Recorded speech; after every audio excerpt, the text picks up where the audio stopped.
It's the Fellowship of the Geek Show, a weekly podcast about comics, the comic book industry, and other geek pop culture. Music courtesy of Manny the Martyr. And now, on with the show!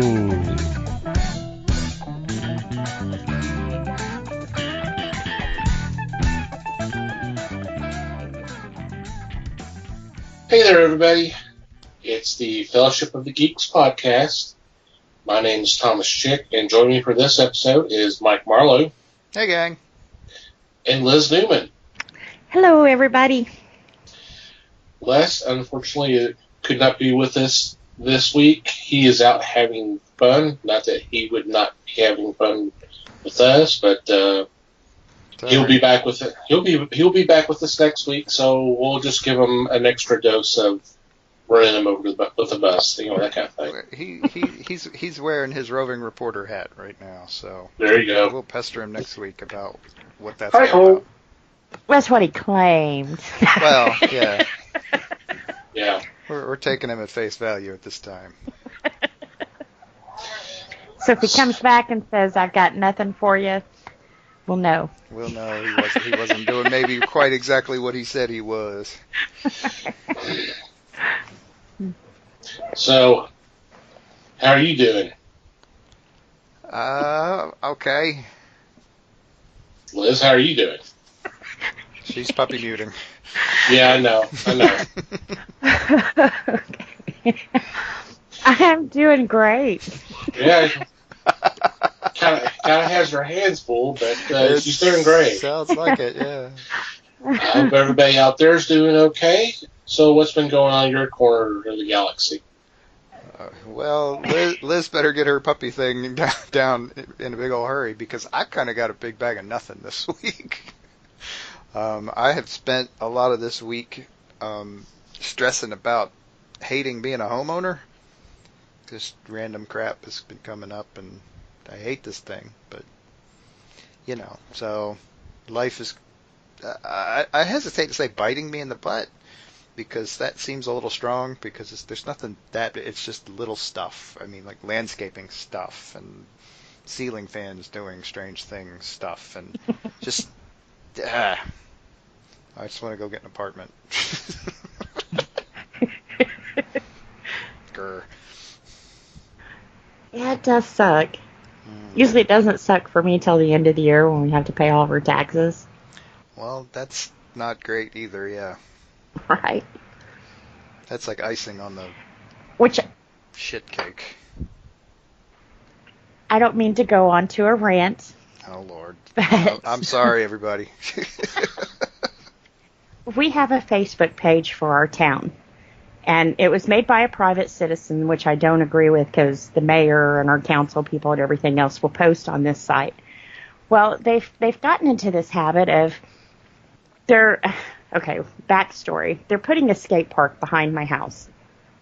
Now, my district was not given the same consideration that the other district was given.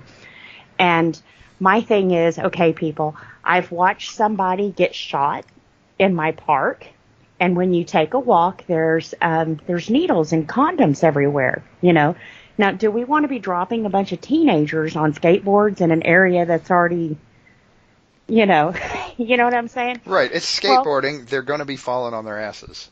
Right. Plain and simple. Well, not only that, we're going to put our kids around people who are using those kind of drugs, Mm-hmm. I mean, if you sit here for a while, like I said, I can see the park from my back door, so it's not like I'm nosy Nancy. You can watch cars sit there for a few minutes, they hand stuff off, and then one goes one way and the other car goes the other way, and it's kind of like, I wonder what they're doing. No, you don't. But when you point this out, this lady jumped all over me. Well, maybe you should just move. Excuse me? I've paid for my home. I owe nobody but the city on taxes for my home. So, yeah, let me just pack up my shit from the last 25 years and move because there's assholes. Well, where do you think I'm going to move to where there isn't any assholes? Would be nice, but I don't think that's going to happen. But I hate when you bring up concerns And people are like, well, you should just move. What? That makes no sense whatsoever. A home that I own and have paid for, I'm just going to up and move, you know. But how many times have you seen problems get fixed by not saying anything about them at all? You know? So it's kind of like, well, if you hate your town, I don't hate my town. If I hated my town, I wouldn't get upset when I see this stuff go on, you know? If I hated my town, I wouldn't put so much volunteer work into it or talk to all the council people that I do and, you know, watch all these recorded meetings. And so it's kind of like, you know, you don't know what I do. So. Well, the thing is, I mean, that's always going to be the response unless it affects them. Then when it affects them, then, we need to deal with it. Yeah. And that's when you turn around and go, well, why don't you move? If that was good enough, it's supposed to be good enough for me, it should be good enough for you. Yep. Because cancer spreads. If we ignore this problem, it's not going to go away. It's just going to keep getting bigger and bigger and bigger. And then when somebody finally dies or overdoses back here, people are going to be like, oh, we should have known. Well, hell yeah, you should have known, because people like me have been bitching about it for years, you know. Like when the guy got shot. You think they increase patrols over here? No, you know. Hell no, that's dangerous. What are you talking about? Right. Well, see, they used to hang out back here. They would do their reports and that kind of thing. And I'd have to say that's probably the safest my park has ever been. But then we built them a new headquarters. And my location is not central anymore. So they've moved to a different area to do that in now, which kind of left this park in limbo, you know. And I know it's a park, but honestly and truly, this is my backyard, you know. You opened my gate and you're in the park, you know. So that's what I finally told that lady. I said, you know what? I'll clean up my own backyard. You stick to yours, okay? You know. But this park, like I said, is literally my backyard, you know. I think if we're having these kind of problems, if you add an attraction over here, that's going to create even more problems, you know. Let's address what we've got going on and then fix the park up. And if there's an upside, if they put in an attraction, like you said, they're going to have to patrol it more. If they want anybody to use it, if they want anybody to use it, then they're going to have to patrol it more, and they're going to have to make it safer. And honestly, just a police presence is it's not going to cut it out, obviously, but it is going to make a difference. It will. And well, you don't want to sell drugs with a cop in the same parking lot. You wouldn't think, anyway. At least not the smart one. We'll see how bright these people are. That's for sure. Right. But we'll thin the herd. Well, they call it dope for a reason. Right. But I mean, it's. yeah. I said, to me, it's upsetting, you know, because it's my home, you know. And I want to keep my home nice. But, yeah, like I said, it was just kind of, I hate when just because you're not happy with a situation doesn't mean you hate it, you know. Yes, I hate the crime in my park back here, but I don't hate my town, you know. I've raised my kids here. I've got married here. You know, this has been my life right here. Now I'm depressed. Yeah, I tend to have that effect on people. Yeah, we've had this home for 25 years. So it just kind of, that seems to be the go-to for everybody. Well, if you don't like it, you should just move. Well, I don't like you, so maybe you should. Right, that's kind of the smug dick response, honestly. It is. Yeah. And it does nothing for finding a solution for the problem we have back here. But if I can't tell people what's wrong back here because I'm going to hurt somebody's feelings, I mean, the whole town's going to go to shit that way. You got it? I mean, and honestly, little side story, red light cameras. Had it not been for my husband getting a hold of one of the council people, and he stayed on this guy, gave him a lot of info, and he wasn't like rude about it or anything else like that. Well, before Abbott signed that they were totally illegal in Texas, this councilman had all but done away with, I think he said 90% of the red light cameras here in town. So it's kind of like, you know, had he approached him like, this is stupid, and nothing would have gotten done, you know. But when you approach somebody in a constructive way and be like, hey, you know, we have rights, you know. So it just, but had we have not said anything, of course, later on down the road, Abbott did away with all of it. But, you know, I told him, I said, you should be happy because you're partly responsible for 90% of this ending before the state stepped in and did the right thing, you know. So there, I do believe that if you're unhappy about something, you should stand up and say something, but say it to where people grab onto it and it's not a, I hate my town, I hate the cops. I mean, nobody's going to listen to that.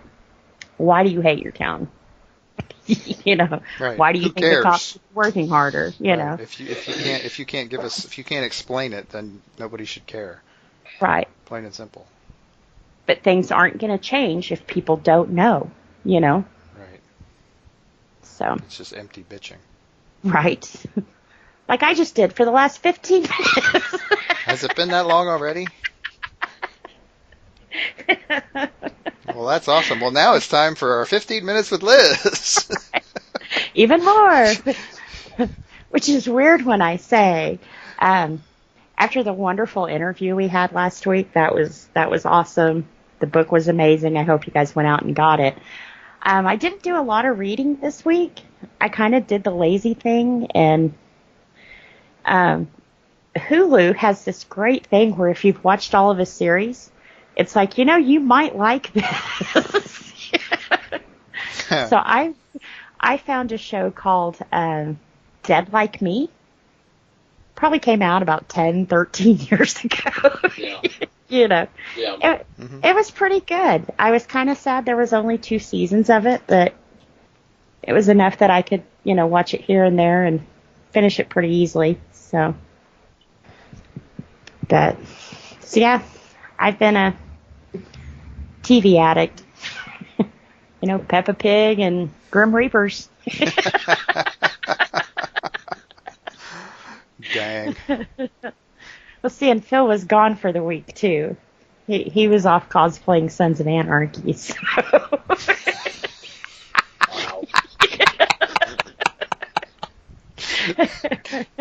Again, dang. He knows I love him. Poor Phil. I hope he knows. Jeez. Yeah. See, a couple of years ago, I told him he was cosplaying Kid Rock, so Sons of Anarchy is a step up. Yeah, that really is kind of a step up. Holy cow. But he sent me pictures of Jackal. Jackal was out there, and they were cutting the hairband. Right. Okay. Jesse James. Just you know. right. Just making sure that we're clear because I don't know who in our listening audience would know who Jackal was. Oh, yeah. And I say was intentionally, but. And they were like, what, a 90s hair band, you know. Real popular back then. Yeah, I was thinking late 80s, early 90s, yeah. I don't remember them. And, you know, we watched a thing called, oh, God, I can't even remember the name of it now. It was something Saloon. But it was down in Sturgis. And he is friends with Michael Ballard, the guy who owns this. Oh, I know what you're talking about. Yeah. I can't remember the name of it.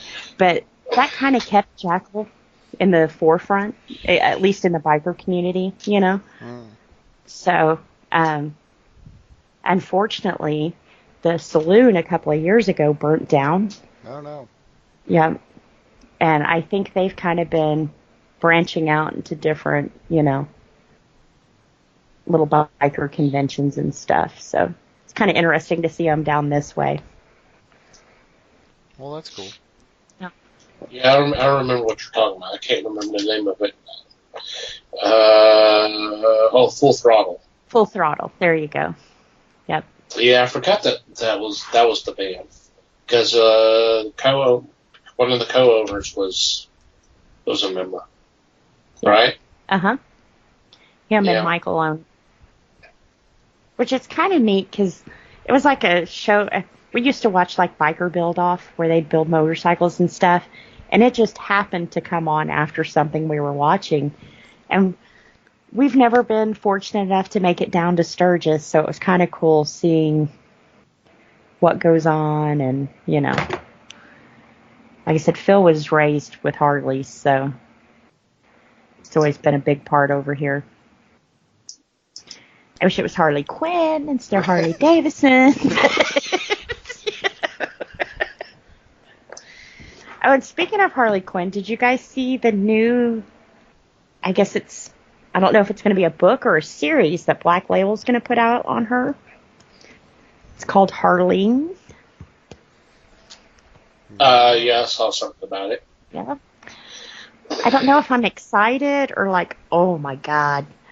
I'm excited because it's a Harley story, but I'm scared they're going to change her origin story too much, you know? Because they said they're going to give it the modern tell. So it's kind of like, uh-oh. Right. Yeah, let's change everybody's backstory because Yeah. everybody loves that. It doesn't fit the times. Yeah. So, Harley's Fingers supposed crossed. to be out of time. That's the deal. right. Anything that anybody, any character, any concept that was created in the animated series should be out of time.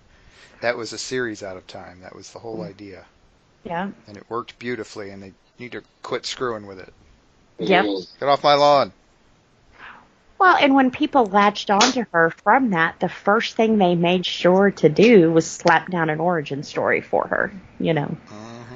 So I don't like when they go in and change that. You can't change that Peter was bit by a spider, you know. You can't change Batman's parents dying, and you can't change that Batman made Joker. No Batman, no Joker. I've had to explain that one a lot with this new movie coming out.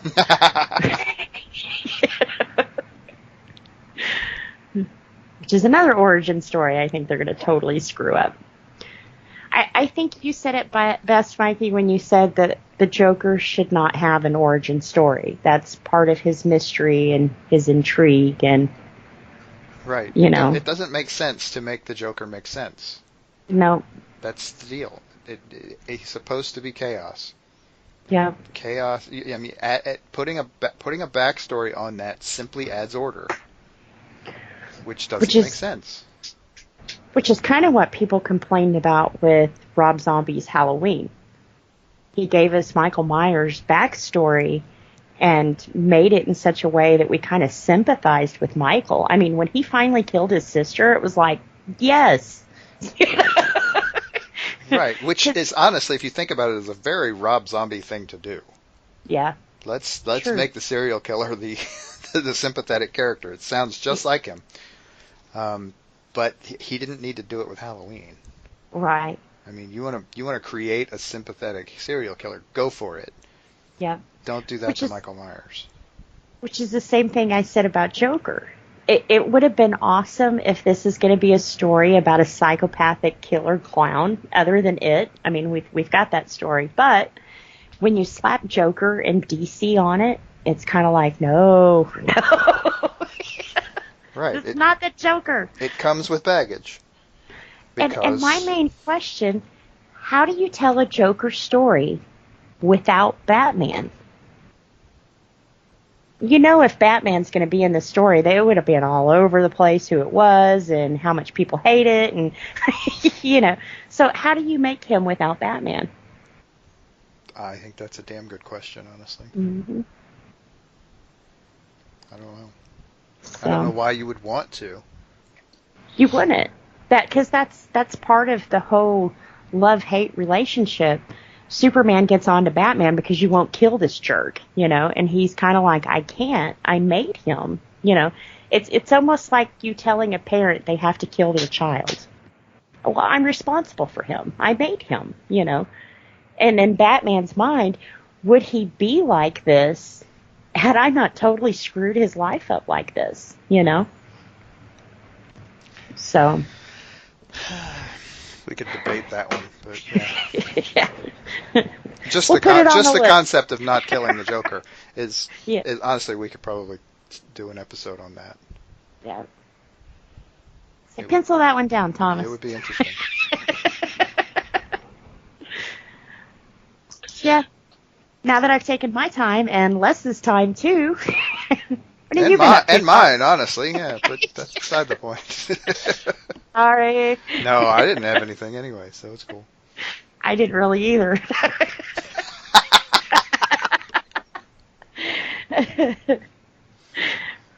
Good night, everybody. We'll see you next week. I do have something. I was actually going to pull out the soapbox, but I figured that after that, I'm going to just leave it alone. Oh, come on. We like soapboxes.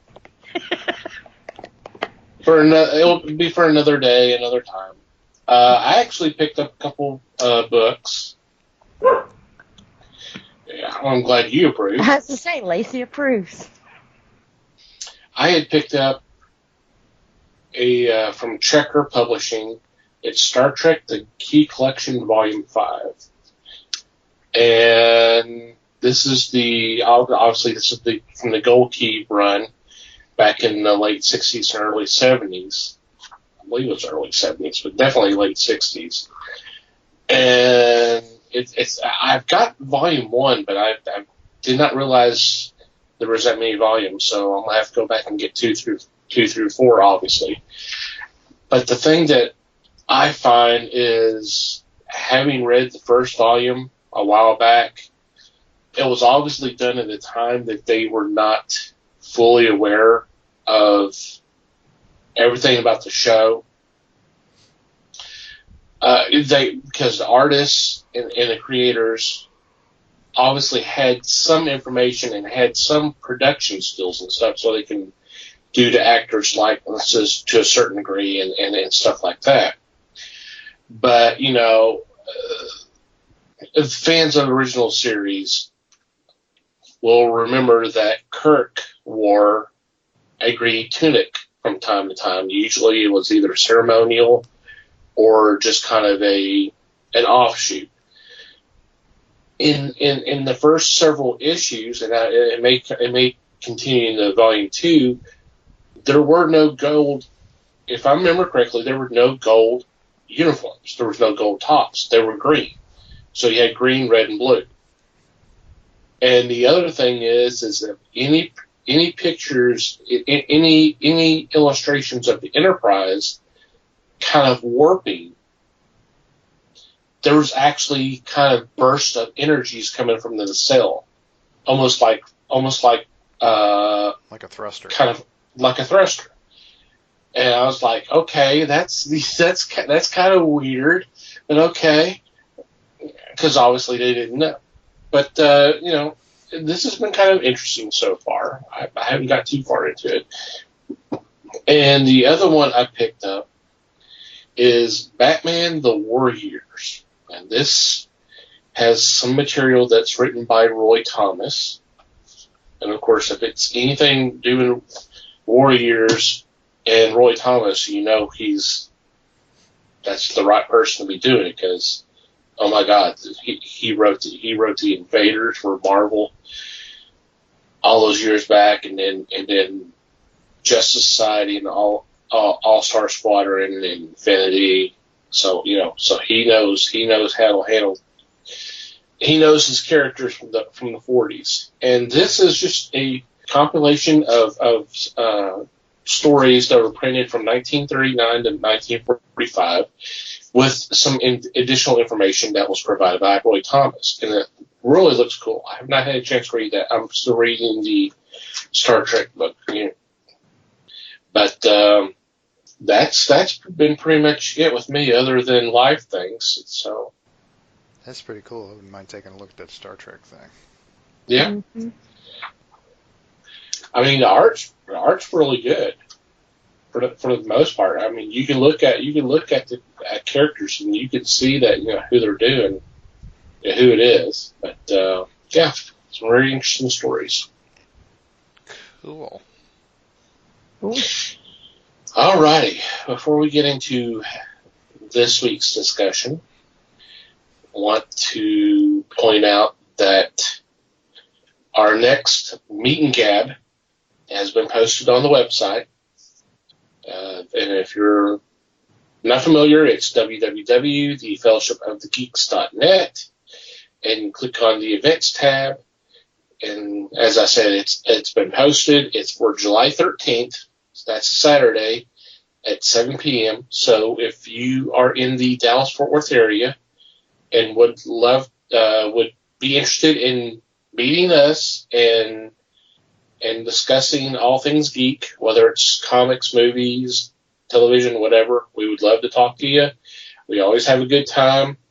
And as usual, it's going to be at Wing City, which is located at 1456 Beltline Road, Suite 120. That's in Garland, in the zip 75044. There's also a Facebook event set up on our Facebook page.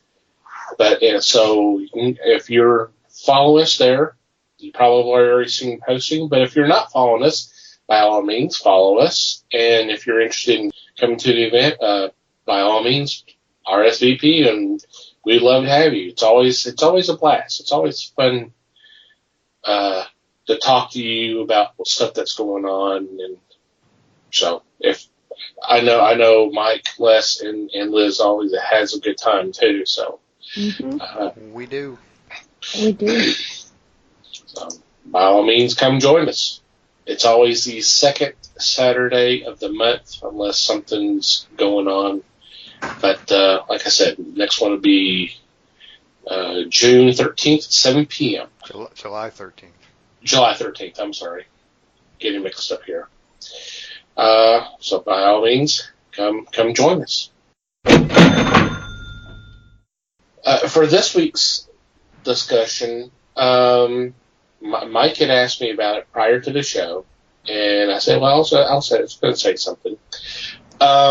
Normally, when I sit here and try to come up with topic discussions, I look at several different things. And one of the things I was looking at was movies that are celebrating a certain anniversary, and you probably have picked this up from some of our prior episodes.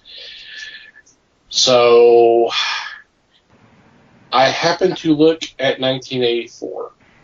And while I was going through it, I was going, oh, we can discuss that one. That's a popular movie.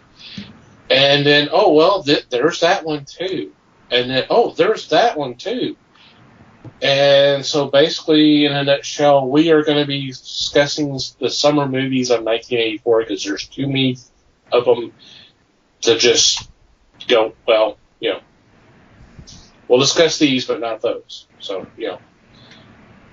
Right. There aren't that many that we could do a whole episode on. Right. But there's enough that we could easily fill an episode with all of them.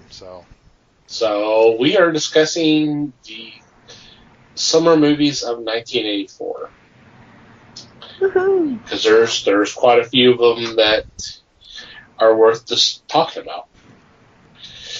So let's go ahead and start with the month of May, since May is now the beginning of the summer movie season. Although if it was back then, it was usually Memorial Day, but not the first of the month. But we'll do the entire month. Why not? Sure. So, what movies for the month of May catches your attention? Well, we were talking before the show, and we were saying that we weren't that old when a lot of these movies came out. But I remember 16 Candles. I mean, that's like, I hate to say chick flick, but it is. So I'm sorry if that offends people, but it really is. It's, of course, Molly Ringwald, coming of age, 16, and Donger needed food. one of those infamous John Hughes films from the 80s, because that's kind of what he did, was that coming of age teen movie thing. Right. Did really And well sh- at it too. I mean, not gonna And knock she was it. in almost all of them that Molly he did. Ringwald was in a lot of them. Yes. Yep. And it was always the girl and the little dorky guy and the nice hot guy and There was kind of a pattern there. Yeah. pattern. Yep. Which should tell you what the 80s was like. Everybody thought they were nerds and they always wanted what they thought was better. But I liked the story that he sealed off, that just because it looks better, it's not always better, you know. She was dirt poor, but she had a really good life, you know. Mm-hmm. So yeah, I have to say that was probably my favorite from this year. From the whole Yeah. year? Wow. For the whole Well, I don't know, because I'm looking at some of the other ones that I like too. So Right. for It's way too early to start calling favorites. Way too early. And she's Back it up already. I'm we get backing one it up. movie out. She's already backpedaling. Holy cow. Wow, it's going to be a long episode. It is. It has been already. For various reasons, yes. But Yes. So I have to ask, because I know these kind of movies appealed to girls. Did these appeal to you guys also, or was it a chick flick and you guys didn't watch that? It was an enjoyable movie. I don't remember watching it all the way through. I have seen other John Hughes movies from that time frame, but I don't remember watching 16 Candles. Yeah. Was it- this one Obviously, was I've seen The more Breakfast of Club, the- for example. Yeah. I'd have to be some sort of reprobate if I hadn't seen The Breakfast Club, but I do not remember watching 16 Candles. Again, I was 12, Yeah. so it wasn't high on my list. But See, I saw this one because I had older sisters. I'm the baby of 4, so. Aww. Aww. Okay. Mikey, what kind of catches your attention? Well, I think Tom and I have a friend who, I don't even think he listens to the show, but he would really come down on us hard if we didn't mention The Natural. Yeah, I was eyeing that one. Les would have mentioned it. If Les was here, he would have mentioned it. Yeah. Yeah, because obviously it's a baseball movie, and actually quite a good one for that matter. Yes, it was. As I recall, it has been a long time since I've seen it, but Same here. Robert Redford, so very well acted, obviously. Interesting story. So did this one come out before the other, If You Build It, They Will Come? What was Oh, that yeah, I one? think so. Field Yeah, of Field Dreams. of Still Dreams. I Okay. think that I was like think- 86 or so. Yeah. I was thinking more 89, but they're probably right. I can look it up real quick. Yeah. But yeah, I mean, if people 89, yes. Oh wow, okay. If people want to know why there's love for baseball, here you go. Yeah.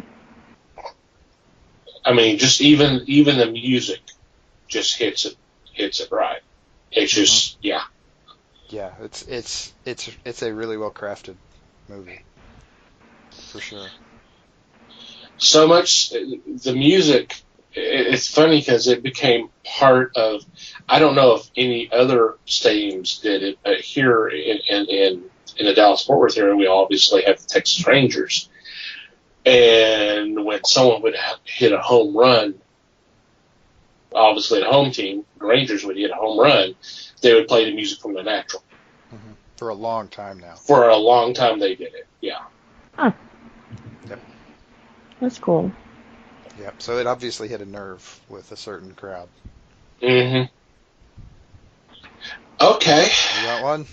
Yeah, oh, definitely. I've got one right here. Because there's an elephant in the room too that we should talk about There, at some point. there's the elephant. Yeah, I think I'm going to be talking about the elephant, and that is Indiana Jones and the Temple of Doom. Yep. That's the elephant. I thought it was another one, but Well, if you want to talk about breaking, you can talk about breaking. That's okay. Oh, hey, I'm just impressed that Breakin' and Breakin' 2 both came out in 1984, but There you go. Yeah. I am thoroughly impressed. That sucker made, according to this list, that sucker made $36 million Golly. for a Canon film. I mean, damn. I'm Well, impressed. breakdancing was really It popular. was a big thing, I guess. That's I what I don't was know. thinking, I wasn't into it, but Electric Boogaloo and all those other movies that came out around the same time. that was Breakin' 2. Yeah. Electric Boogaloo. That's right. That Electric was Breakin' Boogaloo. 2. Anyway, sorry, Indiana Jones. That's okay. Oops. That's fine. In the second installment, it was actually a prequel. This gets a lot of hate, and to a degree, I kind of understand, but I like the film. It's a different film compared to the first one, Raiders Lost Ark, and that's fine. Yeah. I didn't have a problem with that. If I had a complaint about the film, it was the character Willie Scott, Kit Capshaw. A lot of the complaining and that kind of thing. Oh, not just But complaining. Whining. Yeah, I know. Whining, I know. It was. I guess the thought process is, well, we're doing another one of these. We don't want to do a copy of Marion, so let's do an anti-Marion. And I get that, but holy crap. But it really rubbed people the wrong way, I think. Yeah. That and there's a lot of bugs in that movie, and that kind A of lot of bugs and the chilled monkey brains and. that was hilarious. Yeah. The bugs I can't handle. The chilled monkey brains didn't bother me at all. I guess I'm weird. I don't know. Well, especially when you knew it wasn't really bad. Right. But those were real insects. So. Yeah. If you want to hear a funny story, apparently the set for the trapped where the trap room where they had all the bugs, was staged right next to the dancing sequence that was in the opening credits with the girls, and those were being kind of filmed at the same time. And some of the bugs actually made it onto the other stage. So you kind of figure out where things went from there. That's awesome. That is awesome. Imagine them filming, and then all of a sudden all the girls start screaming because they're seeing all the insects coming. That's awesome. But I liked the film. It was a fun film. It was different, but it was fun. So absolutely. It was fun. This, oddly enough, and we kind of stumbled on this one pre-show. Liz and I were talking about the PG-13 rating. And apparently Indiana Jones and the Temple of Doom was one of the short list of films that kind of forced the Motion Picture Association to create the PG-13 rating. That sounds about right. Because it was rated PG, but there were a lot of people that questioned because there's some intense violent sceens in this movie. There is, yeah. Well, you could say that with Raiders at the end with the Wrath of God, melting the faces off. That was PG, but I mean, yeah. See, that was Sunday night for us. Kidding. But yeah, it was even more so with Temple Jim. And yeah, I get that. Right, yeah. And you had the kid in the fight scene and all that, and so yeah, this was one of the movies that was brought up as a reason for that rating. Yeah. And we may list one or two others later on, but we probably will. Right. Any other ones kind of jump out at you for May? Well, I liked Firestarter. I I think this was the movie that I finally saw that I realized that, oh my God, that really sucked compared to the book, you know. Wow. Please tell me you didn't see this in May of 1984 then. Probably not in 84, Because no. I was going to say, if you're reading a Stephen King book at that age, you are one precocious kid. Now, see, that's the thing. I had older sisters. So I was reading King. I mean, when he made his switch over and started using, what was it, Richard Bachman? I read the book and I was like, this is Stephen King. I mean, who the hell is he trying to kid? And sure enough, you know. But yes, my sister was very into him. So probably by 5th, 6th grade, I was reading like Firestarter, and I think Dragon Eyes was out at that time. And there was one other one that was kind of not as dark as, you know, King's normal stuff. But yeah, I mean, and Drew Barrymore. Maybe Dark Tower. I want to say it was like collection of shorter stories, like Cat's Eyes and that kind of thing. That he did for the magazine, so it was a little more low key. Right, ones where we get like the Green Mile and the Shawshank Redemption and stuff like that later on. Lawnmower Man. Right. Yeah, that sort of stuff. Yep. But yeah, and Drew Barrymore, it should have been good. I mean, she was coming off her high from E.T. Mm-hmm. You know, it should have brought the people in, but I think this was another one that, you know, despite the rating, it is an R rating, people thought, oh, there's a kid in it. It's got to be okay for a kid. Well, it's the kid from E.T., so yeah. Right. So. See, and you say this, this is another one of those movies that we were talking about this, was it last week or the week before? How there's the Stephen King movies that I saw way too early.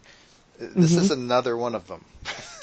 Yeah. I don't think I didn't see it I think I saw it a year or two later, but I was still like 13, 14 years old and saw this movie. And this is not one that freaked me out so much because, like you said, it's not as good. It's not.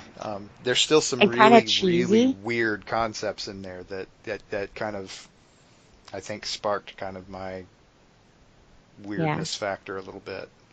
See, like pyrokinesis and telekinesis and that kind. I've always been really super interested in that kind of stuff, and so it should make sense that you love this kind of movie, right?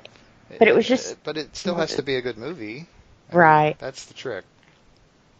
And I, you know, like even now, it's been years since I've seen it. I remember her dad in the movie and like freaking out, but I can't really remember why or where he was trying to get her, or you know. So yeah, it was pretty bad, but it's Stephen King, so. Right. This is one I wouldn't mind seeing remade now. Yeah. Yeah. It would be interesting to see it done well. Yeah, and I think with the effects that we have nowadays, it probably would at least come off looking better. Right. Yeah, it was pretty. Which it would be cool to have Drew Barrymore come back with her daughter. Interesting. And the thing is, God, look at the cast. It's not a good movie, but look at the cast. Right. I mean, you talk about Drew Barrymore, but you got David Keith, Freddie Jones, Martin Sheen, George C. Scott, Art Carney, Louise Fletcher. Right. There's not a lot of excuse for it not being a good movie. Right. It's pretty clear that it has to be in the writing. Right. But heck, even Rotten Tomatoes has it at 39%, though. Right. So yeah, it's one of those that you have to watch when it comes on late at night. We're not going to show it when anybody's watching. That would be dumb. Right. Unless someone's doing a Stephen King marathon. Right. Yeah. But you're right. Usually they'll pick E.T. for her movie before this one. Oh, yeah. Big time. Okay. Any other movies kind of jump out, or we want to move on to June? Let's go to June. Okay. So are we leaving the Star Trek alone?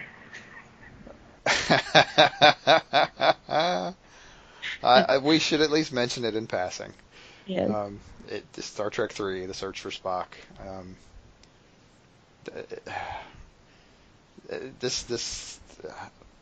Yeah. Not it wasn't as good of its previous, no. And see, and I like Star Trek more than I do Star Wars. I'm sorry. No, But so do I. Don't worry. but even this one, it as a fan, it lost me. You know, It was just a little weird. I Didn't think make they s- if you it didn't make sense to do what they did in this movie. It really didn't. And yeah, I don't know. Well, and basically because they painted themselves in a corner, and it's like, okay, how do we get him back? So Yep. yeah, Well, It was- and it was there was a weird. simple answer, but it doesn't necessarily translate into the story. right, The simple answer was let him direct. yeah. Leonard Nimoy directed this movie. right. And I do believe the one that came out after this one was a whole lot better. I just can't remember. And The Voyage Home. Voyage Yeah. Home. Yeah. And Yeah. Nimoy directed that one too, if I remember correctly. Did he? Yes. But I'd have to say, out of all the Star Trek, my favorite one was Khan. Oh yeah. No, I mean, hands down. It's usually that's usually every Star Trek fan's favorite. Right. It was just weird to see him there without going, to plane. Welcome to Fantasy Island. Quit typecasting. Yeah. But see, that was a staple in our home for Tuesday evenings. Well, and he had a long and storied career before that. Yes. So yeah. Yeah. The deal is that's the first thing you remember, but Mhm. he had been around for years and years before that. hmm But anyway, Anyway, June. so I guess the next big one on the list is Ghostbusters, there you go. which we Yeah. probably talked about anyway. So I wanted, haven't we done a Ghostbusters episode? I don't think we've directly talked about that. I could be mistaken. I don't think we have since I've been with you guys. We've talked Maybe not. in a We've- show about it, but yeah. It's one of those ever-present ones that is always kind of on the tips of our brains anyway. So maybe that's why Right. I'm thinking that. Well, I know for sure I saw this one in the movie theater. I believe I did too. Yep. I This was did like as well. A family thing that we all went and did. Yeah, see, we didn't, but I still think we went to see this one. I remember not knowing anything about it. I remember my sister's first husband talking about this film, and I was like, "What? Ghost? How do you bust a ghost? Whatever." And then go and see the movie, and I just remember going, "Oh my God, this was a fun movie." It was. And boy, has it gone downhill after that. Well, yeah, that's a franchise thing, and if we want to do that, maybe we could do that as a. We could probably do that since there's actually, since there is going to be a Ghostbusters 3, we can probably talk about that down the road. Yeah. Yeah. See, I think there's some things they should just leave alone. You captured the magic. You captured your ideal. Why mess with that? We've had this conversation before. Yes. Ching! Yeah, It's true. always the same answer too, and it always will be, because the movie machine is a money-making business. Yeah. And at the time this came out, I mean, you couldn't, even if you didn't see the movie, you knew who you was going to call. You know, it Oh was, man, this movie made such a splash in the popular culture at the time. I mean, oh, it did. Yeah.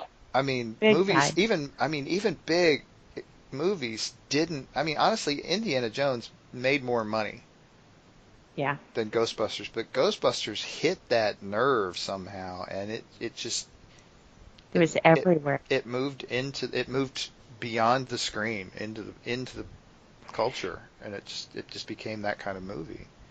And you know, the cartoon that they did for this wasn't that bad. They took all of the good elements from the movie and like threw it into the cartoons to keep you more interested, you know. like Slimer. I think he appeared in, what, was it the second one? Oh, he was in the first one, too. Yeah, but it was like a short little cameo. Mm-hmm. And people were like, oh my God. So he was like a big part of the cartoon series. I think he was one of the Ghostbusters. So, but yeah. Yep. Okay. Next up. Yeah. Next up. I'll have to throw out Gremlins. I think we have to talk about Gremlins. Yeah, I have to talk about Gremlins. Yeah.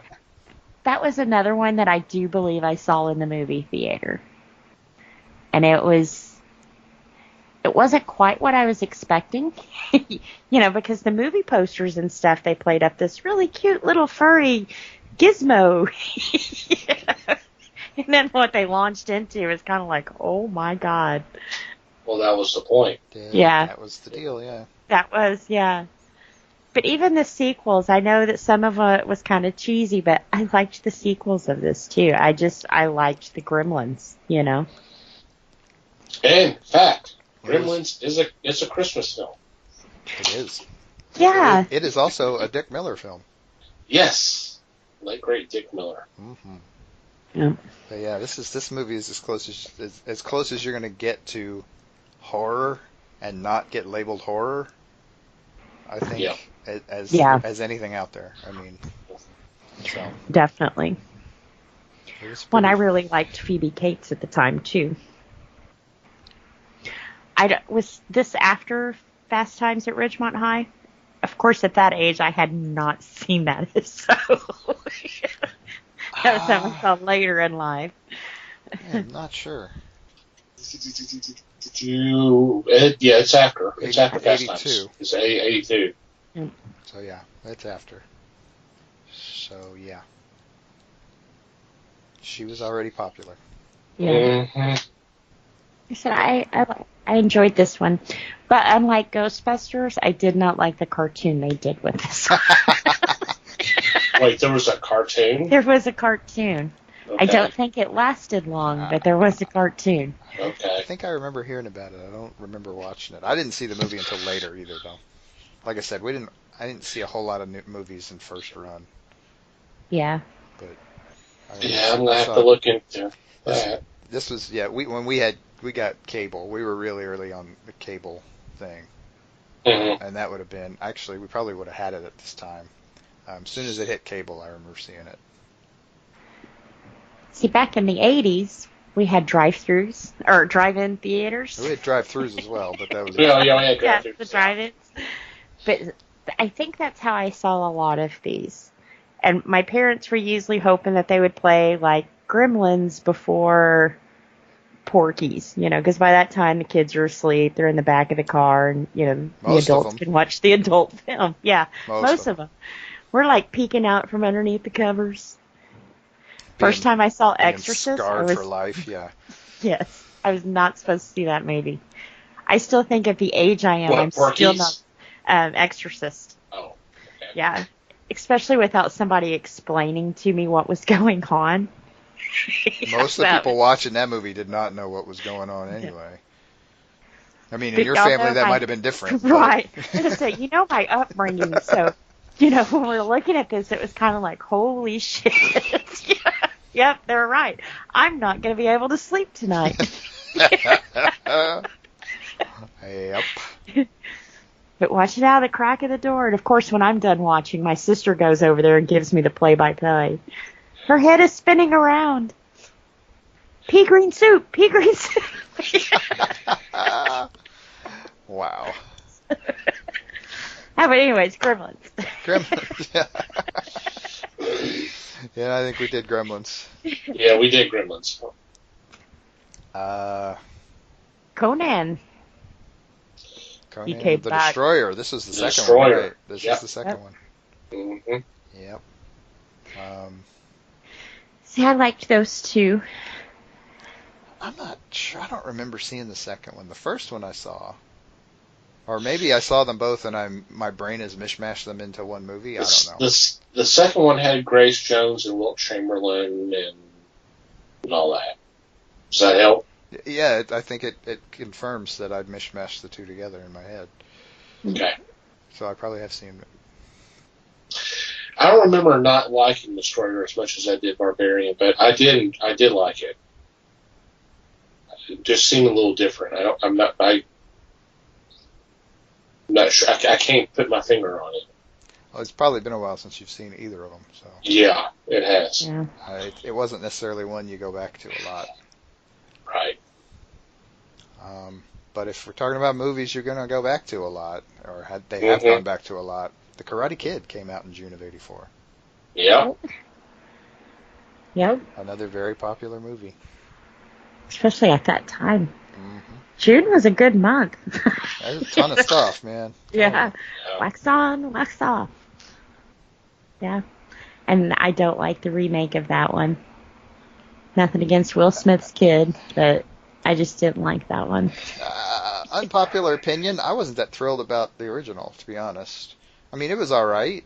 Yeah. I thought it was okay. I thought it was really cliche even then. Yeah. And they have this thing on YouTube where it's like, if you really think about it, Daniel was actually the bully and the instigator in a lot of this, and he played the victim off. He was a mouthy and whiny little bastard. He really He was. was. He was And the really things not that very he- likable. And the things he did to the guy, would you not want to kick somebody's ass? I mean, so, but yeah, it made you think when you watched it, because it was like, I didn't see it from that perspective. But yeah, he was a little asshole. He was an asshole. He really kind of He was. he needed to be put in his place, Yep. Yeah, I didn't like it much, even then. I mean, I thought Pat Morita did an excellent job Right. Yeah. with what he had to deal with what he had to work with. But, Mm. I mean, But see, Ralph Macchio, he was real popular at the time. Had to put him in something to keep him in the forefront. yeah. Which- I mean, it worked. I mean, it made a bunch of money, so, Yeah. And most people, when they think of him, they'll think of this movie, but I think of The Outsiders. He'll always be Pony. Oh wow, that's one I hadn't thought of in a long time. in fact, I don't think I've ever seen it. What? Don't start with me. We're going to have a lot of these on this list. Well, I'm just thinking of all the movies I've had to watch. We want to go into movies you haven't The seen. cool one. Let's talk about Top Secret. Ah, yes. Now that's I a don't- movie. Right, I know. So here we go. It must have been really top secret. It did not make a ton of money. I'm not gonna lie, but is a really funny movie. It's a great movie. It's a hilarious movie. This is one of those early Val Kilmer movies right here. Mm-hmm. So Oh, so I've probably seen it then. maybe you may not be willing to admit it in public, but yeah, probably it's possible. It is a parody of spy films and 50s, 60s rock, especially the beach rock music. Yeah. It stars Val Kilmer. Oh, is it Michael Gould? Yeah, Michael Gould has a bit part in there as well. So you had Batman and Alfred a few years before they were actually at Batman and Alfred together. But yeah, by the Zucker brothers and Jim Abrams, the guys that brought us Kentucky Fried Movie and The Airplane, Naked Gun, Police Squad. So yeah, it's Mhm. and they did it again because they got Omar Sharif in there and going, oh my God, why is Omar Sharif in this film? Peter Cushing was in it too. Peter and Cushing. Oh yes.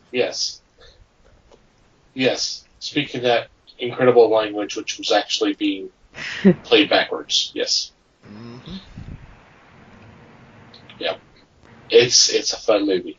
It is. Mm-hmm. I know a little German. He's sitting over there. All right, we got to move on, or we're going to quote this movie. I know.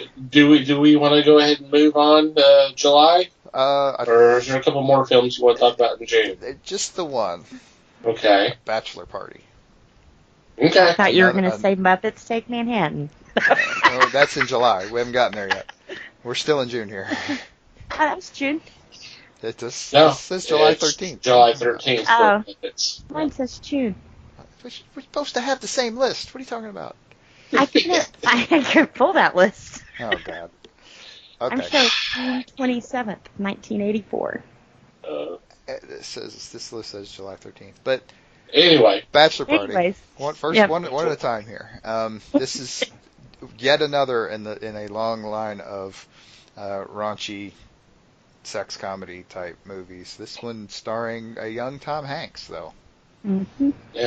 Yeah. You may remember him doing comedy before. He was stand up back in the late 70s. Yeah.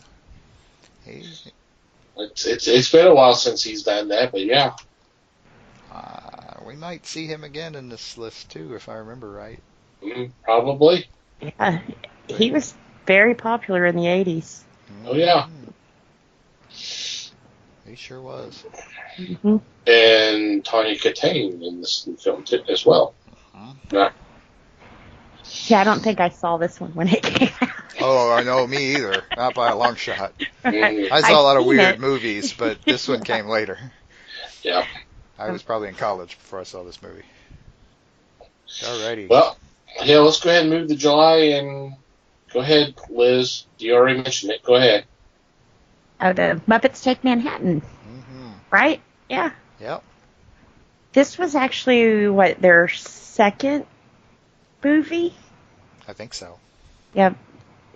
Coming Second off second or third, something like that. yeah. And for back in the day, that like the 80s was, isn't that bad? Puppeteering and stuff was really hard to pull off. That's why it was usually short clips, and like Sesame Street was recorded in segments too.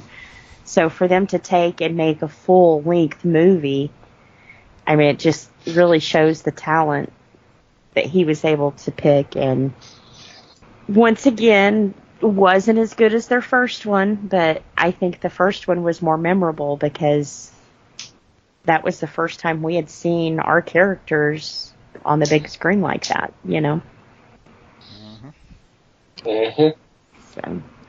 Yeah, this was a fun one, but maybe not quite as fun as the first. So, Mm-mm. And this doesn't say, but might What? have been the third.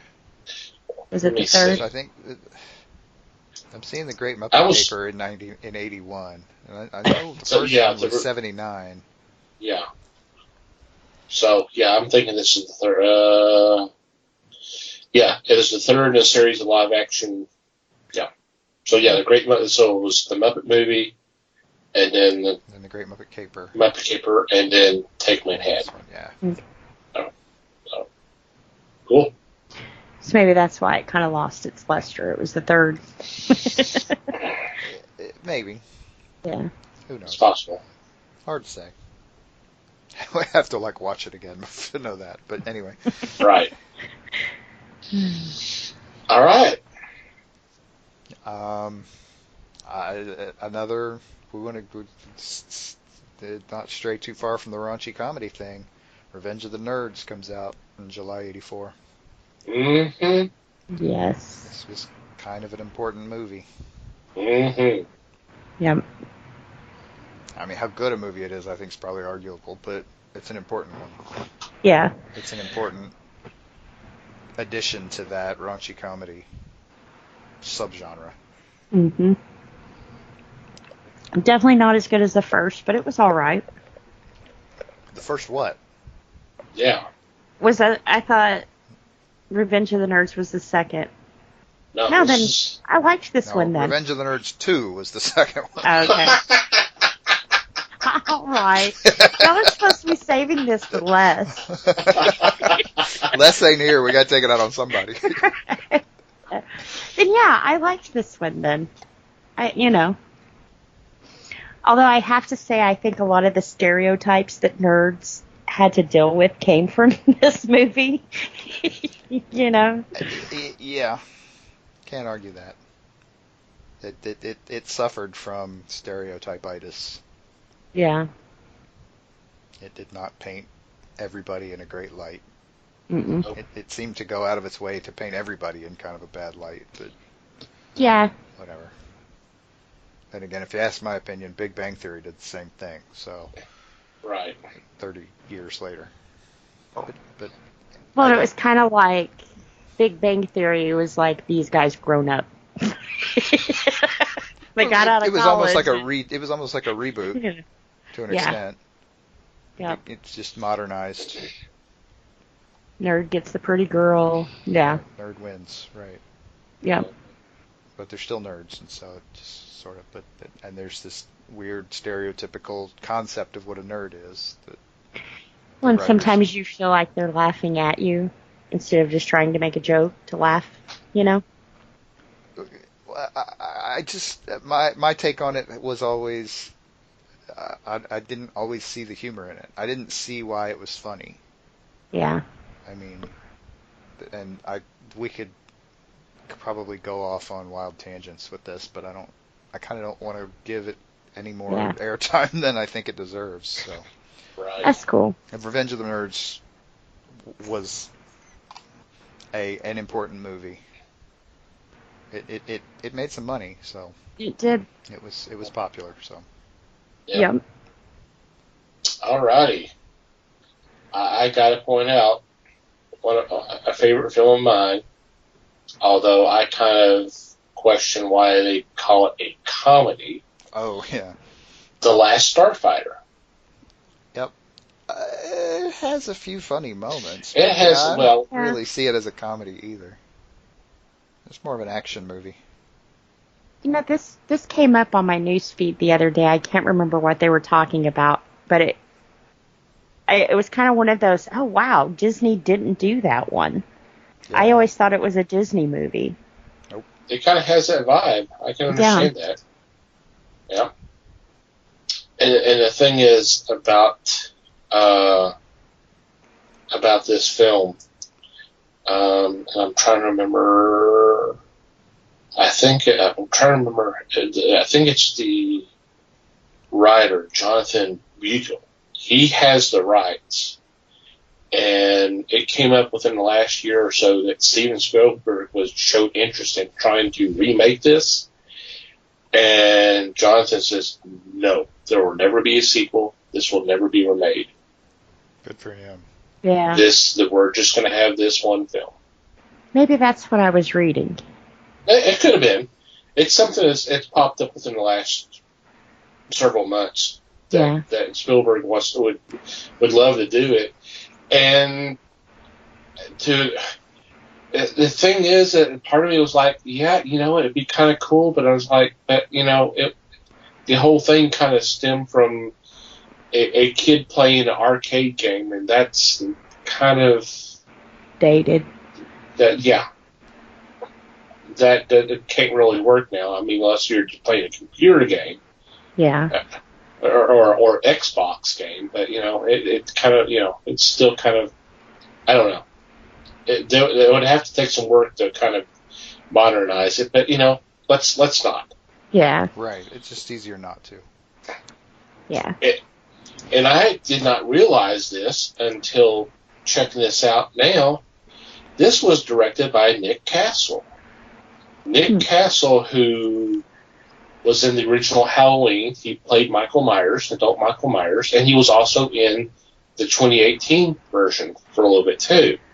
Oh. And he's written some scripts and all this, but I knew he did some directing, but because he co-wrote Escape from New York, but he did not only this, but The Boy Could Fly, Dennis the Menace, and Major Payne.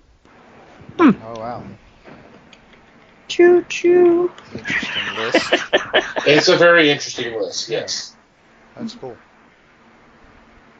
But I love this film. Nice little cast. I'm a big Robert Preston fan, and it's so funny because my introduction to him, it may have been this, or it may have been SOB, Lake Edwardsville.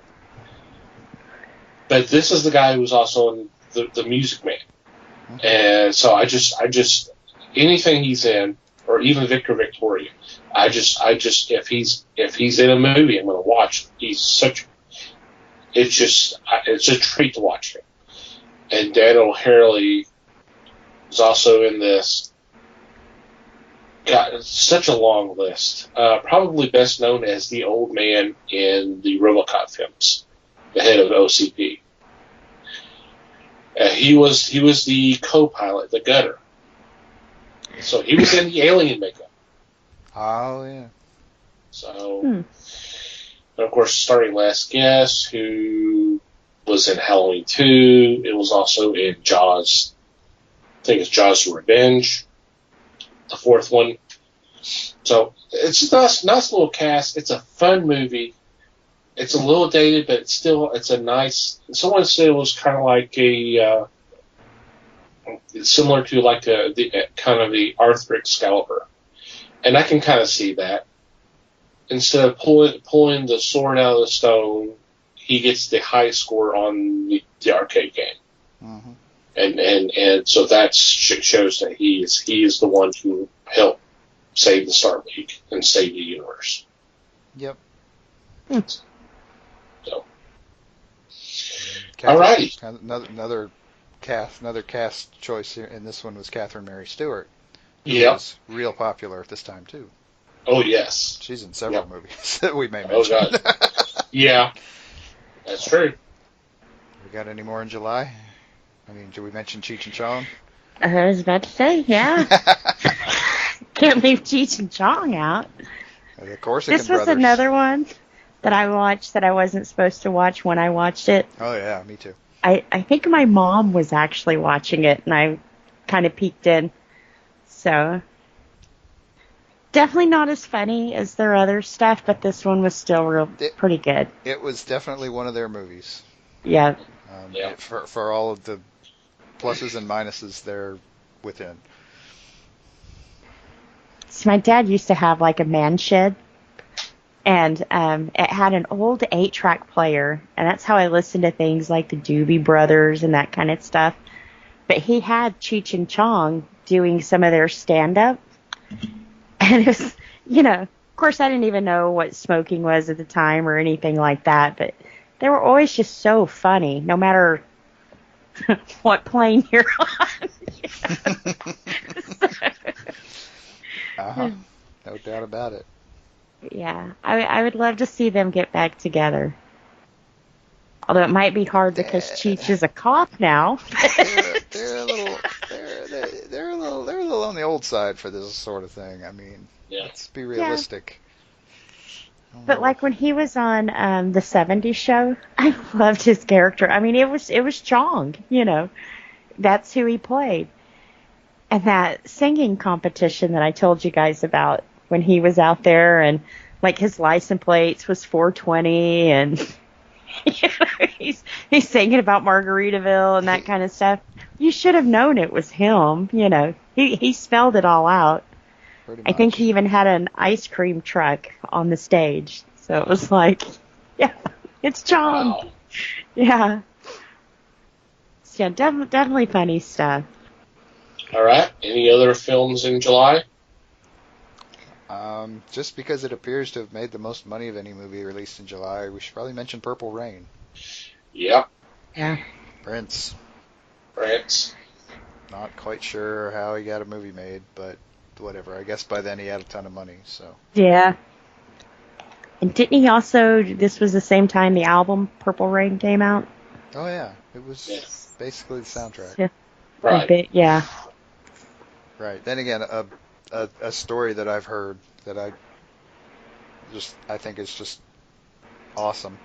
At one point, probably in this time frame, probably not too far away from this time frame, Eric Clapton was asked by an interviewer what it was like being the greatest living guitarist.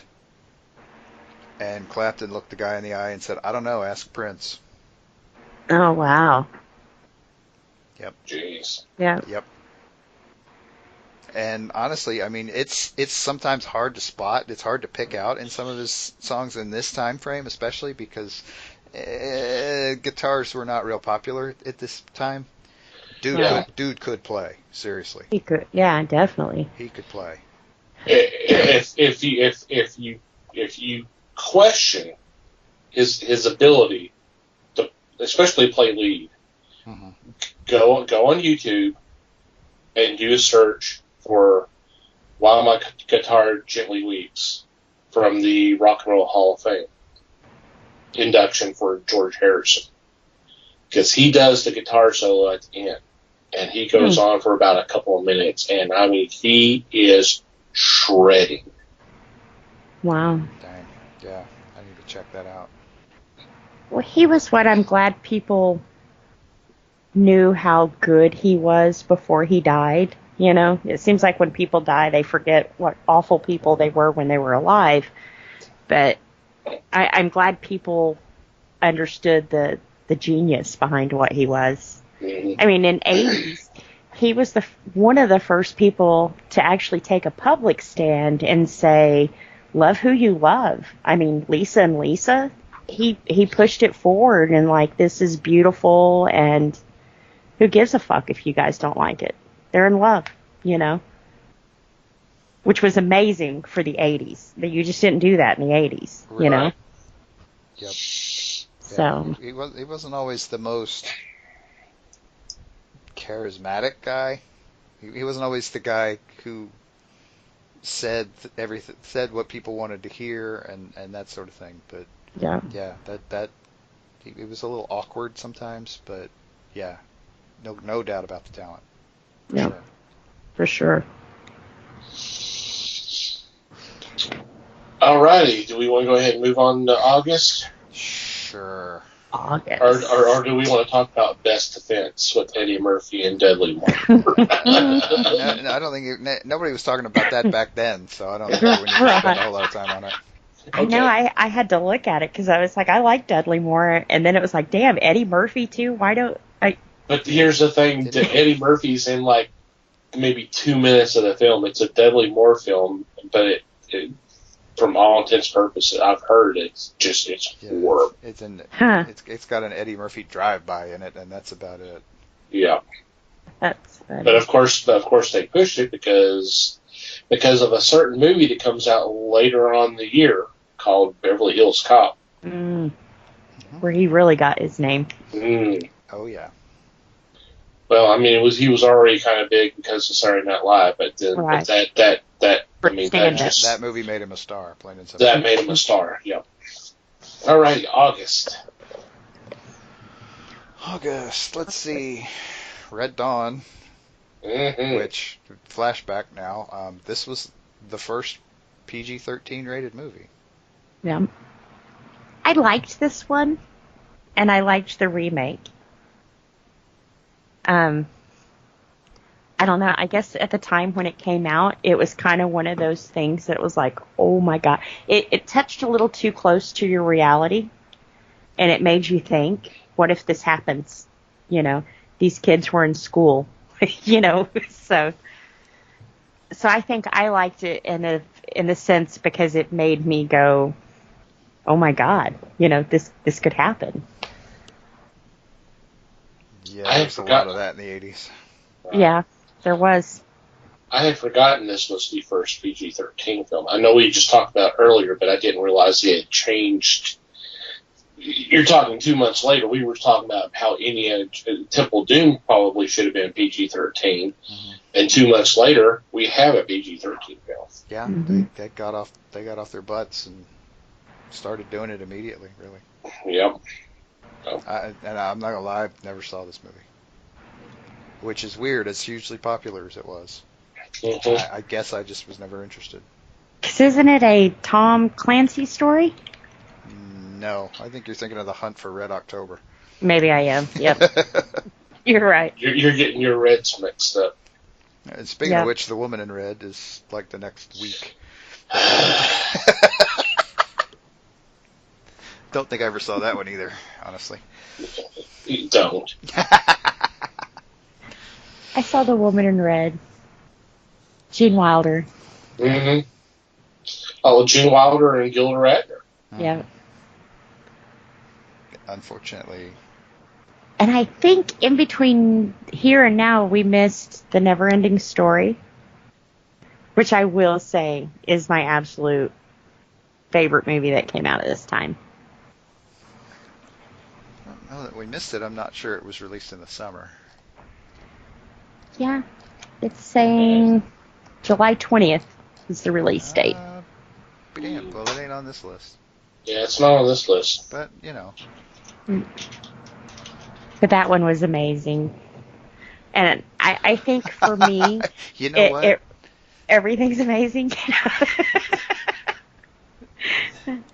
No, the deal is for some reason on this list we've got, I have no explanation for it whatsoever. That title that's in German on this list, Tom.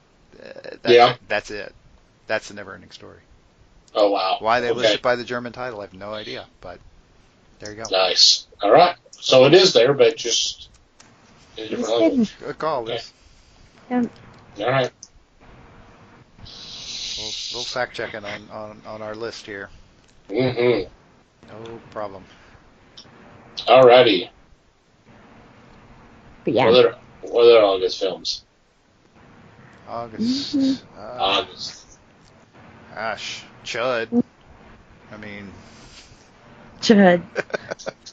Another one I haven't seen, but it's got its fans. Yep. It's got its fans. I have not seen it either. Cloak and Dagger. I love Cloak and Dagger. I hadn't seen it in forever. I mean, I've got the DVD, but I remember enjoying it when it came out. It was a nice little spy film with Henry Thomas and Dabney Coleman. Mm-hmm. But yeah, it's another E.T. star. Yep, it's the summer of E.T. stars. Yep. Mm-hmm. Got to mention Dreamscape. I enjoyed the heck out of this film, and I still will whenever it pops up, if I can see it. I'm not sure I ever saw that. That's what I'm thinking. I don't know if I've seen this one. It's with Dennis Quaid, Christopher Plummer, Max Mancito, Kate Capshaw. It's the summer of Kate. There we go. Eddie Albert. So is this another Spielberg thing then? No. This was actually... This is actually about the story about people or guys that have the ability to enter other people's dreams.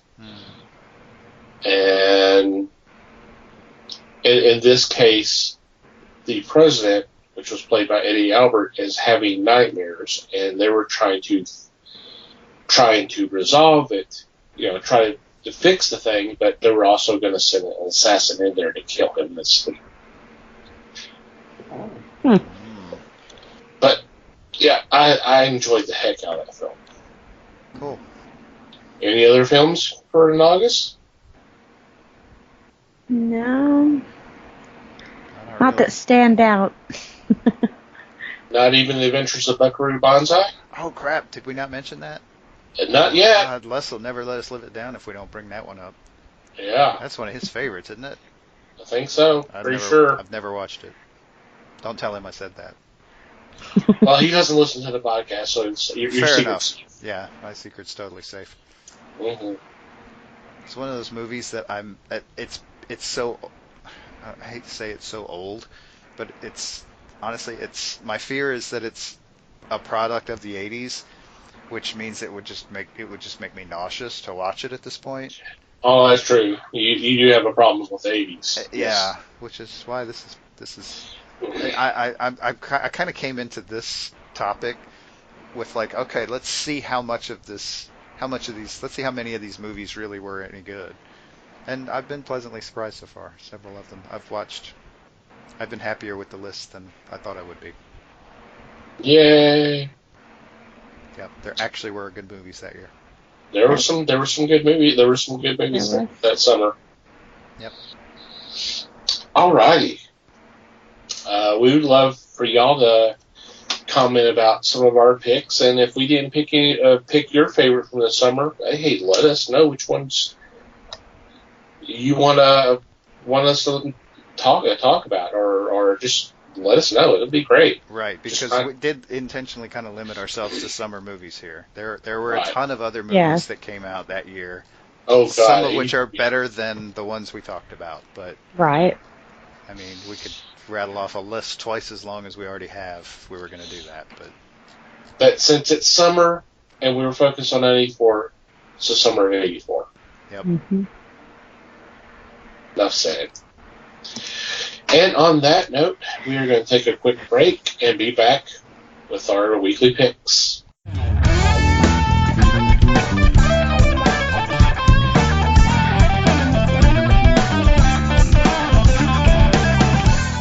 And we're back. It is time for our weekly picks, and I lead off this week. So for my first choice, I'm going with Valiant Universe Handbook 2019. If you're longtime listeners to this podcast, you may remember that I kind of have a weakness for these kind of handbooks, data, stats for characters, and Valiant puts one out. I don't know if it's every year, but if it's not every year, it's every other year. So I always grab these. And now is the time to get this, because they've been introducing a lot of new characters. You know, we've got the Bloodshot movie coming, and we have they're doing other movies based off Valiant covers that are coming. So if you're not familiar with these characters, here's your book. This is the book to get. And yeah, get it. Yep. Yep. I like For these sure. kind of books too. I do too. Because as soon as you say comic books, people are like, oh, but I don't know where to start. These kind of books are where you start. This is a good place to start for sure. Yeah. Yep. And in addition just to having the stats and kind of background, there's usually a 2 or 3 page little story. Yeah. So I mean that's something that Marvel and DC started doing back in the 80s, and they hadn't done any of this kind of stuff in a while. But Valiant has been doing it since they've come back, and some of the other publishers, if there's enough shared universe characters, they may do something like that, and it's cool because they're carrying on their tradition, and it's just nice to have that kind of stuff, especially for people who are stat crazy like I can be, or maybe want to use them for gaming purposes, role playing games, that kind of thing. Because that stuff, there's enough information there that you can be able to convert it into whatever you're playing. So, Yeah. Yep. See, I like that Zenescope also does this. yeah. They've got so many different characters and different universes, and they bring it all together. And even if they're on issue 20, it's a good jumping point. You know, here's what you need to know. And it's better than the little synopsis at the beginning. The road so far. Mm-hmm. So, but yeah, I definitely like these kind of books. It's funny that you mentioned that. I don't know if y'all saw what I posted in the group page. That Kurt Busiek, and we may need to make a copy or put this in our show notes since I'm talking about it, was talking about the whole thing of the previously before, and how he does not particularly care for them as a writer. We may have to do that just because it was a good read. It's a very interesting read. Yeah. I like that they do that, because sometimes, like you said, we get stacked. You know, there's so many things you want to read, and it'd be great if I could read everything when I buy it, but most of the time it goes into a pile, and a couple of months later I read, you know. Right. So I like kind of having that refresher, so I don't have to go and pull issues out and get caught up before I can continue. He wasn't totally against the whole thing. It's just best to read what he was talking about. He had some interesting ideas on how to handle it, because there was a time he was kind of going back in the old day, and I was going, yeah, I'm right there with you, because I remember that. where, the story can go, and then there may be some kind of reference to something that happened before, and there would be a little box saying, okay, this happened in this issue, and it's signed by the editor or whatever. Yeah. That stuff's gone. Yeah. That stuff's gone. So all you get is the previously, and then even then, that stuff is altered to where it's only the important stuff that's going to apply to that issue. So and it's not necessarily spoiler. Yeah. If that makes sense. They'll tell you what happened, but not like a major event that happened, But as he was talking about, it's also it's kind of uninteresting too. So, Right. Yeah. So, cool. So. I'll have to read that. Yeah, well, we probably, since we spent a couple of minutes, we probably need to put that in the show notes for Mikey. Yep. Cool. Alrighty, Liz. All right. For my first pick tonight, I'm going with Cantu from IDW. I don't know. I may be saying his name wrong. They have described this as Wizard of Oz meets Dante's Inferno. But when I was looking at it, have you guys seen 9 by Tim Burton? Where it's like this guy made these little dolls and the machines wind up taking over, and that's all that's left are these 9 little dolls. Well, supposed to be left. Canto's kind of like that. They've been enslaved, and they used to have hearts, and they took their hearts out and they gave them clocks. Well, and little girl gets her clock broken, and little Cantu's got to go out and pretty much save her. So it should be a good story. They say it's part fantasy, part adventure, all heart. I'm assuming, I'm assuming it's an all ages tale, but like I said, when you put Wizard of Oz with Dante's Inferno, who doesn't want to read that? I mean, so definitely one you'll want to pick up. It sounds interesting, yeah. It does. I mean, I love anything Wizard of Oz, Right. Throw that in the middle of Dante's Inferno? Well, yeah. Levels of Oz. Alrighty, Mike. Okay, well, we go from one story that's all heart to another story that's a different kind of heart entirely. My first pick is from Avatar Press, and this is the first issue of Stitched Terror. If you are not familiar with the Stitched storyline, this is a book created back in 2011 by Garth Ennis. So that already tells you that this is. It even the thing I have here has a note. It says intended for mature audiences, and I'm like, duh. It's Garth Ennis. Venus. But yeah, so this is a new story in that world, and that world involves some interesting concepts with undead creatures, to say the least. So that kind of caught my eye by itself. The other thing that caught my eye was it is written by Pat Shand, who we've talked about quite a bit, who's kind of a favorite of ours around here. And so I think this is going to be a really interesting story here. Yeah. It should be. Alrighty. For my second choice, I'm going with a new book from Antarctic Press. It's issue 104 called Planet 9. And the premise is a mysterious planet on the far side of the galaxy has come back in Earth's view after thousands of years. And apparently the inhabitants of this planet come to Earth wanting us to help them save their way of life. But apparently things are not what they seem. Dun dun dun. Ah, shocking. I kind of like the premise. It should be a fun little book. It should. Yep. Sounds interesting. Okay, Liz. All right. For my second one, I guess I should have actually did this one after Thomas's first one because it's kind of another one.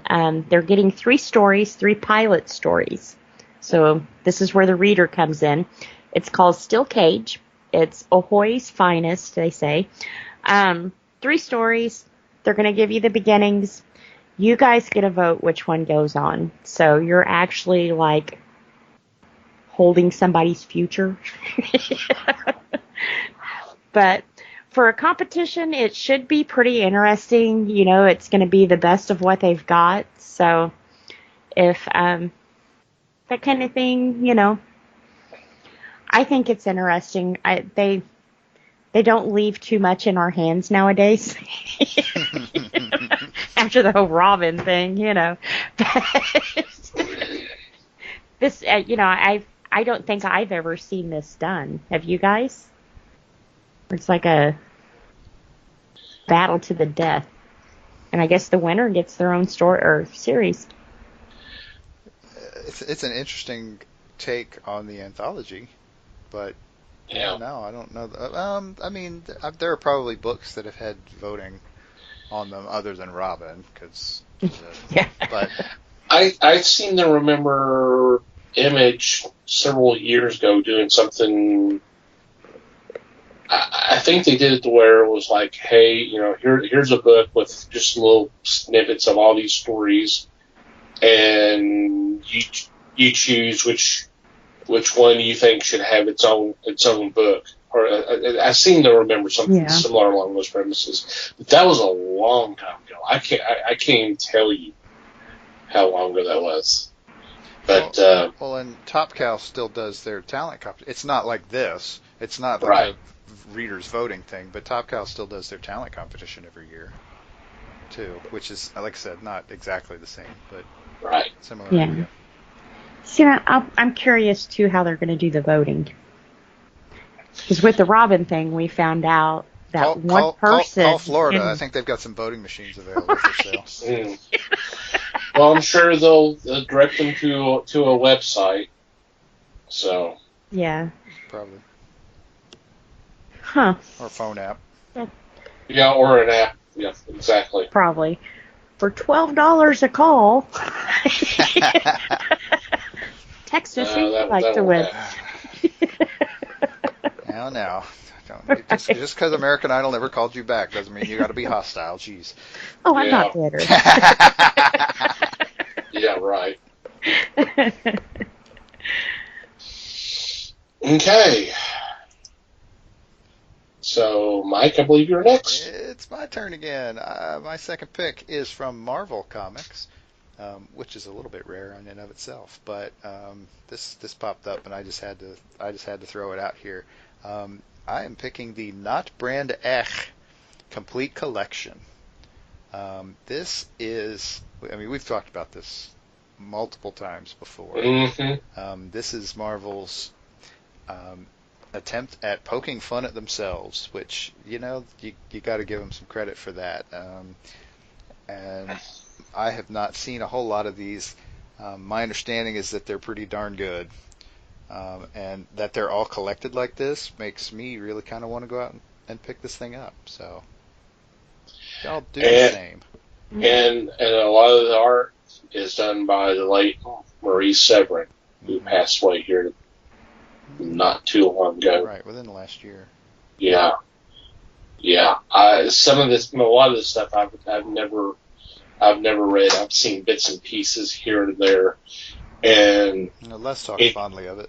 Yeah, I enjoyed the heck out of it. So yeah, I mean, this was on my radar too. So I'm surprised that this is getting a collection, but it's a pleasant surprise. Yep. I'm happy this is actually happening. Alrighty, and since we don't have Les here this week, we decided to do 3 picks. So for my third pick, I'm also going with a collection from Marvel Comics. And it is Peter Porker, The Spectacular Spider-Ham Complete Collection, Volume 1. Okay, right off the bat, that always bugs me. Well, it's the Collection, Complete Volume Collection Volume 1.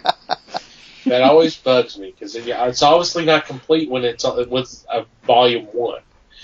But this collects Marvel Tales, and that's TAILS, number 1. Of course. And then the first 17 issues of Peter Porker, the Spectacular Spider-Ham. And of course, he's become real popular in the last year or so, and especially with him being in the Spider-Verse movie. But I remember getting a lot of these books when they first came out. I remember picking up Marvel Tales going, what the heck's going on here? Because this was just like a one-shot. You had that, so it was called Marvel Tales, and you had Peter Porker, Spider-Ham. You also had Captain Americat, and then you had Goose Rider. And you had Hulk Bunny. So it was like three short stories. But it obviously did so well, it was so popular that Spider-Ham got his own book, and it went for a good 3 or 4 years, or maybe even 5. And so now with him being popular again, they're doing this collection, and I'm tickled pink. It would be nice to read this stuff again. Was that another pig joke? Tickled pink? No, but we can do that if you like. See, and not to sound like South Park, but didn't The Simpsons do that first? I thought that. No, it wasn't first. This was back in. This was 81. Okay, there you go. Okay. This was like 81 or 80, 81. So yeah, it predates. It predates Simpsons. Yeah, Spider Pig by like a decade. Yeah, that's at cool. least. Yeah. Somebody needs to tell Trey Parker and Matt Stone that. Oh, so are they saying that? No, they had like a whole episode where they're like, anything you can do, The Simpsons have already done it, Oh, right. Because, they kind of spoof off of them sometimes, and they're like, The Simpsons has already did it. So it was like one of their extra long episodes, I think it was like an hour. But yeah. That's what it was called. The Simpsons already did it. Nice. Well, normally I agree with them on that, but no. Not on that one, huh? Spider-Ham actually came out by at least a decade, maybe a decade and a half. So that's cool. Yeah. All right, Liz, your third pick. All right, for my third pick, it's coming from Antarctic Press. It's called Leave on the Light. This actually started on Kickstarter. When I was researching for this one, if you go on the Kickstarter for this one, they have some of the artwork from it, and it's going to be amazing. Serial killer in a New York town is killing the children with electricity. So it's not going to be one of those fluffy, make you feel good stories, but it should be a real good horror story if that's what you're into. I'm going to love it. Like I said, just from what I've seen in the artwork alone will make me buy this book. So definitely pick it up if you're a fan of this kind of stuff. I think from what I'm reading, in the next issues, we'll get to know our killer more. So it's kind of from his perspective. So, like I said, should be good. Should be scary. Neat. Yep. And it's always good to see something succeed from Kickstarter, So. Sure. Yep. Absolutely. Alrighty, Mike. Okie dokie. So my third pick is an Image title, and this is actually a return. This is a kind of a volume 2 of this series, and the series is The Weatherman. This is issue number 1 of the volume 2 run, and this is a series I know I talked about it at the beginning when it was first going on. This was maybe a year ago. This is a future in which the Earth is kind of uninhabitable, and so humanity has settled on Mars. And there's this guy who's actually a weatherman for a local TV station. His name is Nathan, and he has somehow blocked out the fact that he's almost single-handedly responsible for the destruction of Earth. And everybody hates him, and everybody wants to kill him. I mean, as slowly and painfully as possible. And so he spent the first series on the run, and we are getting back to the series, and I am really looking forward to seeing where he ends up. Cool. Yep. Glad to see this back. Yep. Pretty cool. Alrighty. Any special shout-outs or mentions this week? Obviously, safe travels to Les, get him back here so we can have him back next week. That'd be good, yeah. That would be good. Anything else? Don't think so. Okay. Well, we'll do our regular shout-outs. First off, to Pop Goals of Culture for inviting us to be part of their podcast network. You should really check out our fellow podcasts. We'll have a link in the show notes. And also, you need to check out the fine works of the Pottern family on Twitter, who have starting to get late, you folks. Sorry. Who spread the word of the fellowship by retweeting our links. And we invite you to check out their work. And the best way to do that is when you're on Twitter, do a search, #PotterFamily, one word, and just scroll down, and whatever catches your eye, click on that link, download that episode. Thank you guys for your support as always. Also want to thank Manny the Martyr for supplying the music to the podcast. We'll have a link in the show notes to their fine music. Thank you guys. And finally, you, dear listener, thank you for your support as always. We value your feedback. We would love to hear from you. There are several ways you can do that.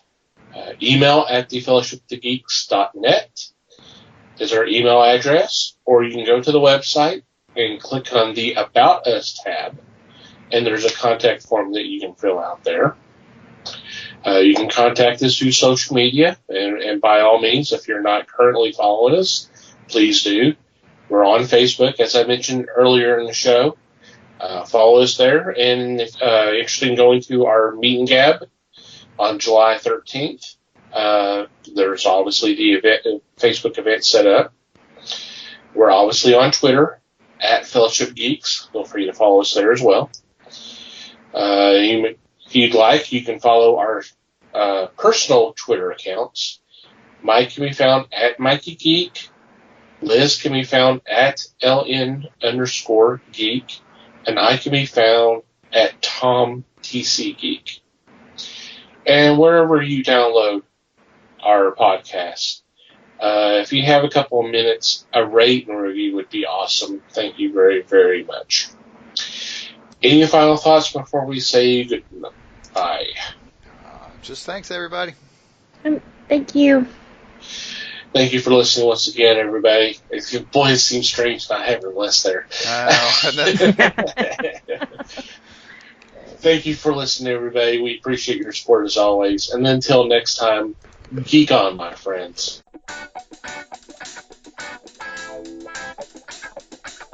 We thank you for listening to the show. Comments, suggestions, and questions can be sent to email at thefellowshipofthegeeks.net. You can follow us on Facebook at The Fellowship of the Geeks and on Twitter at Fellowship Geeks. Until next time,